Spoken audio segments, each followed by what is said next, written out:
Welcome to Procedural Geometry-Based Clouds. I'm Paul Neal for Epic Games. With this module, we'll be exploring shading models for the purpose of creating translucent subsurface scattering clouds created with a standard sphere and displacements using animated procedural noise. As we proceed, we will gain knowledge in creating many of the standard nodes that are used, as well as learning some of the more complex nodes, such as Fresnel, depth fade, absolute world position, vertex normals, and how to use time node to create procedural animation. To get started, we'll need to create a new material. Go to the Materials folder and right-click and choose Material. We'll rename this new material M_ for a prefix for all our materials, and we'll call this Simple Cloud. Now that we have the new material, we'll double-click on it to open the material editor. To get started, we'll need to make some changes to the base shader that we're working with. We're going to be looking for having some opacity, and you can see that the opacity channel isn't active right now. We'll also want to have the subsurface channel active, as well as being able to work with world displacement and the tessellation multiplier. To make these changes, we'll go over to the Details panel, and you can see we have the blend mode currently set as opaque. This is for solid surfaces. We'll want to open that up and change it to translucent so that we can be able to control opacity on the surface.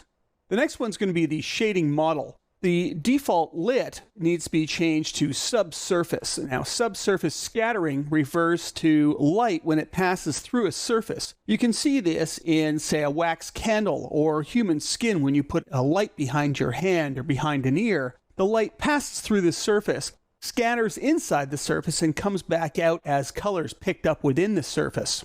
The next change we'll want to make is for the displacement. And if we scroll down, we'll be able to find the tessellation settings. Now, the tessellation means that it's going to rebuild the surface of the asset for us by tessellating each triangle into more triangles. There are two choices in the tessellation, the flat tessellation and PN triangles. Flat tessellation will tessellate the model by adding more triangles to every triangle that exists in the original asset. PN triangles will do the same, but it'll also try and smooth those new triangles together so that you get a smoother surface. We'll want PN triangles for our clouds because we want a nice, smooth, rounded surface. The next step, we will want to add a color node to be able to control the base color and the subsurface color of our material. To do this, the easiest way is to either find the constant vector 3 in the right-hand palette, or we can hold down 3 on the keyboard and left-click. That'll create us a constant vector 3 for us that we can plug in. I'm going to take this out and into the base color, and we'll change this color to maybe a subtle pinky hue by double-clicking on it, and change the color maybe into the pinks, let's say, just a subtle pink color. Now, I could also take this base color into the subsurface color as well, but what I'm going to do is duplicate this and use the second one so that we can control them individually. Easiest way to duplicate a node is to select the node and then press Ctrl and W, and underneath your mouse, a copy of that node will be created. I'll take the output of this one into the subsurface color, and they'll now both be the same color and get us started. For the next step, we'll control the tessellation multiplier. We'll need a constant for this, so 1 on the keyboard and left click, and take the output into the tessellation multiplier. The tessellation multiplier controls how many new edges and new vertices are being generated in the mesh when it's being tessellated. We'll start this value, say around a value of 1, so that we're not overdoing it too much. We can adjust this later as we're starting to fine-tune the shape of the clouds. Next, we'll create the shape of our cloud with the world displacement channel by using a noise node. This node creates a three-dimensional cloud of noise in the material. This is in world space. So we're going to take the output of this into the world displacement channel, and you can see that the result is kind of a rough edge. We need to be able to control the amount of the noise, and to do that, we'll multiply it by some factor. Create a multiply node by holding down M, and then we'll create a constant, and we'll control the factor with the constant. We'll start with, say, a value of 10. You can see the result is that the vertices of the asset are all being pushed along the XYZ channel all at the same time in the same direction. This isn't what we're going for. We need to be able to push the vertices of the asset out along their surface normals. To do this, we're going to create another node, and that will be the vertex normal WS node. That's vertex normal world space. This node retrieves the vertex normals of the asset, pointing out perpendicular to the surface of the asset. We'll need another multiply node, and we'll multiply the vertex normals by our noise, and then multiply the result of those by our factor to get the amount of displacement we're looking for. You can now see that the noise is being pushed out on the surface of the sphere. We'll need a way to control the scale of the noise. If we select the noise node, you can see that there's a scale input value. However, there's no input directly into the noise. It's actually controlled through the position of the noise, and we want to scale that value up and down. We'll need a constant first to be able to control that scale value. And the scale values actually needs to be really small to be able to get the result we're after. We're going to say 0.005, for instance, to get started. We want to be able to take this value and control that position. This has to be in world space. I want to right-click and type in world position and create an absolute world position node. Next, we'll create a multiply node, and we'll multiply those two together. And then take the output of the multiply into the position. You can see that the noise has become much rounder, much larger in this case, because we've reduced the scale of the noise. Now we'll make a change to the type of noise that we're using. Select the noise node, and in the function you'll see we're currently using simplex texture based. This is a high quality noise type. We want to make sure that our clouds are as fast as possible in our real-time environment. We're going to change that down to be the value computational, which is a low quality solution. It uses less instructions per level to be able to generate the noise. You can see that the shape has changed, but we'll be adjusting this in the final map when we create the cloud with a sphere and are able to adjust all of these values to be able to reflect the type of cloud we're looking for.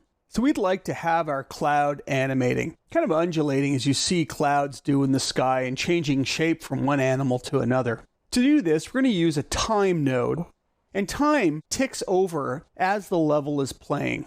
Now our world position and our noise values are 0.3 values, or vector 3 values, that have an XYZ channel to them. So we need to reproduce that with our time, which is just a scalar value. We're going to have our noise only change on the Z axis as it moves up through the cloud. To do this, we'll create an append vector node. Now, append vector allows us to take two inputs and output a value that would have, in this case, an XY channel. I'll make a copy of that with Control W and output the first one into the second. And now we have an XYZ or a UVW or an RGB output coming out of the second append vector.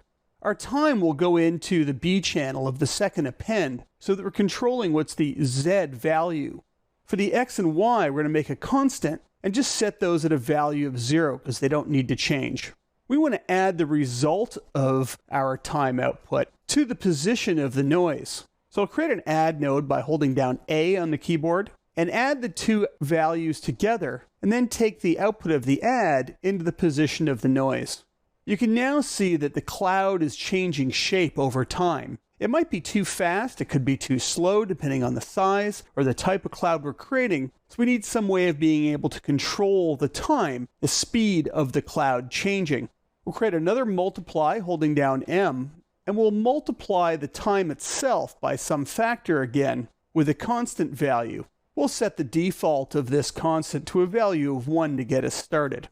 We need to be able to control the opacity of our cloud so that it's denser in the middle and more translucent on the edges. To do this, we're going to use a Fresnel node. A Fresnel node allows us to be able to control the fall off across the surface of the object. Faces that are facing towards the camera can be given a different value as ones that are perpendicular to the camera. We can see how that works in this graphic. We have the direction to the camera from the pixel that's being drawn on screen. We also have the surface normal of the deformed cloud. If it's pointing directly in the same direction as the camera, it receives a value of 0 from the Fresnel node. If it's perpendicular to the camera, it receives a value of 1. We can think of those values as black and white in this case. We can take the output of the Fresnel node and put it into the input of the opacity.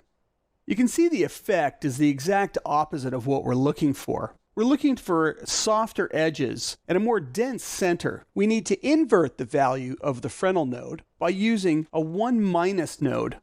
The 1- simply takes the value 1 and subtracts the input value from it. You can now see the edges are softer and the center has more density to it. We can control this fall off with the exponent input of the Fresnel node. And we want to be able to control that with a constant value again. Press 1 and left click and input it into the exponent in. And set the value to maybe a default value of 1 to get us started. You can see that's producing an even softer cloud now with much softer edges to it. There's one more step in controlling the opacity to our cloud. If an object interacts with another one and it's transparent, you tend to see a clipping happening as one of the polygons crashes into the other. We want to be able to control the opacity as one object gets closer to another one. Let's say your clouds are clipping with the top of mountains, for instance. We want to be able to make them a little more transparent where that clipping happens and hide that edge from being seen. There's this node called depth fade, and we'll create one of those. And we're going to use the depth fade node to control that fall off between the objects as it's happening. The depth fade node has an opacity and a fade distance value inputs. We want to be able to control both of those inputs with constants and have those input in. As default values, we might set the opacity to 1 and say about 1000 maybe to start with. This again will depend on the scale of your scene, how big your objects are, how big the clouds are, and that final look that you're after.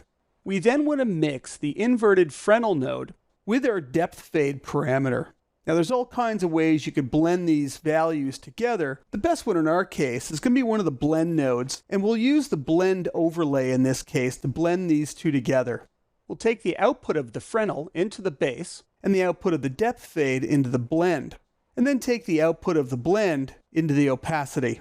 This will complete the nodes for our cloud material. Let's take a look at the results of our cloud so far. From the Modes panel, under Basic, we're going to use a standard sphere. We're going to drag and drop that into our map, just move it up a bit, and drag our M-Simple Cloud material either directly onto the asset or into the Materials channel. We can then scale it up and make it the size we're looking for so it better fits the scale of our environment. We need to be able to change and control some of the settings that we've set up within our material to be able to shape the cloud the way we'd like. To do that, the best thing to do is create a material instance that we can adjust in real time to see our results. To create a material instance, all we need to do is select the material we're working with, right-click on it, and choose Create Material Instance. We'll change the name from the default that's been given and use the prefix of mi_ for material instance so we can easily search and find it. Once we have that material instance created, we can then replace the material that's on the object by either dragging and dropping it directly on the asset or into the material slot in the Details panel. We can double click on the material instance and see the parameters that are exposed to it.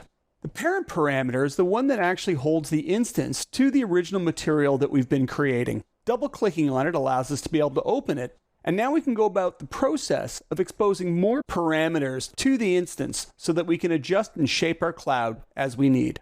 To expose parameters to the instance, we can simply select ones like our constant input for our Fresnel, right-click on it, and choose Convert to Parameter. Now that it's a parameter, we can name them. And in this case, we'll call this one opacity. And then we can also set some default properties for it in the Details panel. There's the default value, a min and max slider, and those can be set if you'd like to be able to clamp the value in between different values. There's also a group that you can set. And setting the group will allow us to be able to control a grouping of like parameters. In this case, we're going to group all of the parameters that control opacity of our clouds. We can then choose both of the inputs for the depth fade, right-click on them, and choose Convert to Parameter.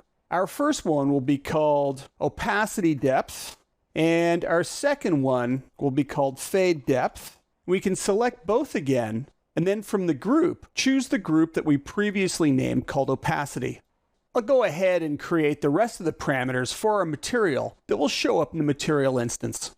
I've now created parameters for the noise size, cloud speed, the displacement amount, the tessellation amount, as well as both of the color inputs that we can adjust the base color and the subsurface color of the clouds.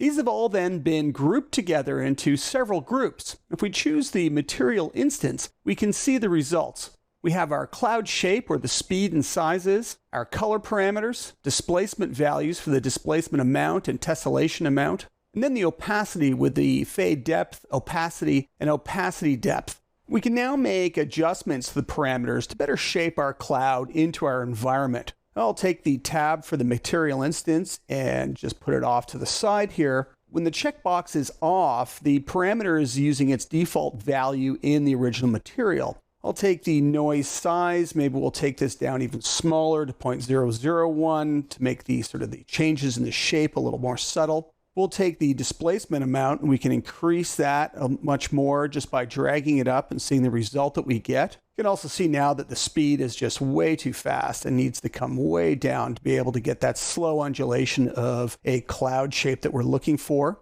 We can turn on opacity and work with it so we can make it more translucent so that we can see through it more around the edges. And then there's also the depth fade and the opacity depth. And what these are doing then is the fade depth is handling how close it gets to another object. As long as it's within this distance, it'll begin to fade out as it touches other objects. This will get rid of that hard edge that you see when a transparent object passes into another. And then you can, of course, also control that soft edge as it starts to pass into other objects and how translucent it becomes at that point. This allows you to be able to control it with the colors and get the exact kind of cloud that we're looking for. We've learned how to create procedural geometry-based clouds by setting up complex shading parameters to control translucency, subsurface colors, and displacements with tessellation, as well as how to use Fresnel and depth fade to control the opacity of assets and how to displace them with animated procedural noise using the time node.